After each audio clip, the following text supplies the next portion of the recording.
मानस पढ़ेंगे तो पाएंगे कि शंकर जी जैसे सदगुरु मिलने के बाद भी रावण कभी उनसे समझा नहीं और शंकर जी ने कभी उसे समझाया नहीं, कभी नहीं समझाया। अच्छा, शंकर जी सबको समझाते हैं और अपनी जो परंपरा है उसमें ग्रंथों में कोई भी ग्रंथ देखो शंकर जी समझा रहे हैं, पर सबको समझाते हैं, सब जगह शंकर जी समझाते हैं, देवताओं तक को समझाते हैं, लेकिन उन्होंने रावण को कभी नहीं समझाया। और यह बात हम नहीं, तुलसीदास जी महाराज लिखते हैं, करत राम विरोध बारक न हटक्यो ईश। रावण को सबने समझाया, केवल शंकर जी ने नहीं समझाया। तो शंकर जी से किसी ने कहा कि आप क्यों नहीं समझाते?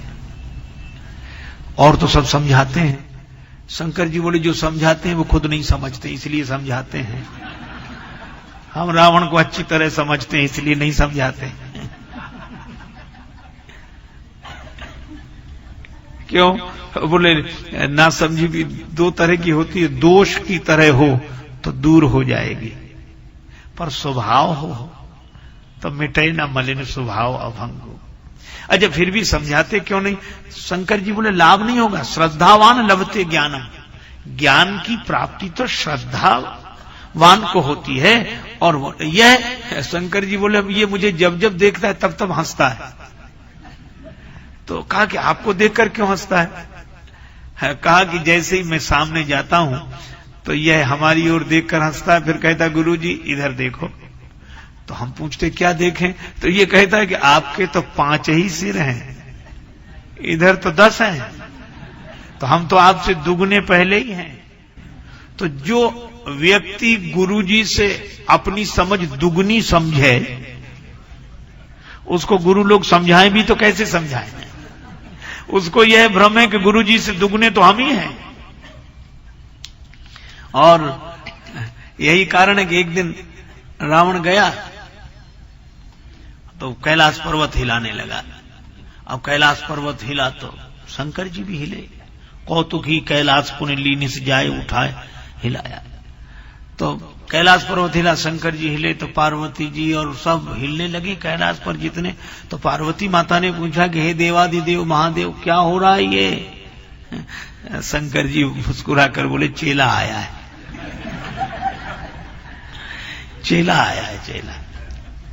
अरे तो चेला आया है तो ये हलचल क्यों मचाए हुए? शंकर जी बोले, रावण जैसा चेला आएगा तो हलचल ही मचेगी, क्योंकि जो गुरुओं के यहां जाकर भी हलचल मचाते हैं, क्योंकि गुरु जी से अधिक खोपड़ी वाला अपने को समझते हैं, उनके 5 हमारे 10, ये खोपड़ी वाले हलचल ही मचाते हैं। और यही कारण है कि श्री सीता जी का जन्म घट से हुआ है। और घट शब्द में श्लेष है, घट घड़े को भी कहते हैं और घट हृदय को भी कहते हैं। और श्री सीता जी शांति हैं, भक्ति हैं। भक्ति का जन्म होगा तो हृदय से होगा।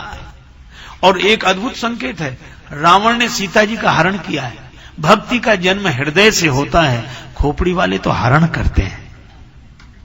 और एक सज्जन बड़ी अच्छी बात कहते, इसका नाम ही खो पड़ी है, खो दिया है इसीलिए तो पड़ी है।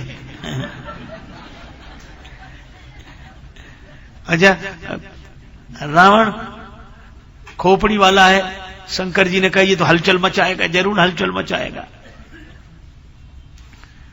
और उस रावण से जब किसी ने पूछा क्या कर रहे हो, तो बोले प्रणाम कर रहे हैं। कहा ये कैसा प्रणाम? तो बोले गुरु जी को सिरोधार्य कर रहे हैं। कैसे? कहा कैलाश पर्वत उखाड़ कर सिर पे रख लेंगे, पर्वत सिर पे, इसके ऊपर गुरु जी। तो कहा ये क्या है? बोले प्रणाम।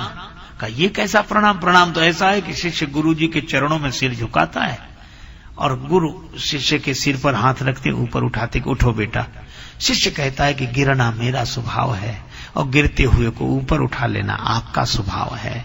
शिष्य का भाव यह है कि मुझ गिरते हुए को आपने ऊपर उठा लिया, गुरुदेव आपकी कृपा है इसलिए मुझे आज यह ऊंचाई मिली है, नहीं तो कैसे मिलती? जब तक बिके न थे कोई पूछता न था, तुमने खरीद कर अनमोल कर दिया। भाव तो यह है। पर रावण बोला इस तरह मैं प्रणाम नहीं करता।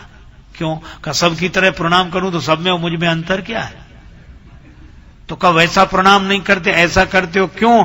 रावण बोला इसलिए कि मैं ऐसा चेला नहीं जिसे गुरुजी ऊपर उठाए। मैं तो ऐसा चेला हूं जो गुरुजी को ही ऊपर उठाए हुए हूं, सारी दुनिया देख ले। बोले मैं लोगों को दिखाने आया हूं कि गुरुजी के कारण मैं ऊपर नहीं उठा हूं, मेरे कारण गुरुजी ऊपर उठे हैं। बहुत बार चेलों को लगता है कि हमारे कारण गुरुजी ऊपर हैं, और रावण को ऐसे ही लगता है। तो रावण को गुरुजी हमेशा छोटे दिखते हैं अपने से, पर हिमालय से ऊंचा कौन? आकाश को छूने वाले शिखर हों जिसके। और उसने नारद जी को जब देखा, उन हिमालय राज ने निज सौभाग्य बहुत गिरी वर्णा कि आज मेरा बड़ा सौभाग्य है, बड़ा सौभाग्य है। क्यों? सदगुरु आए हैं।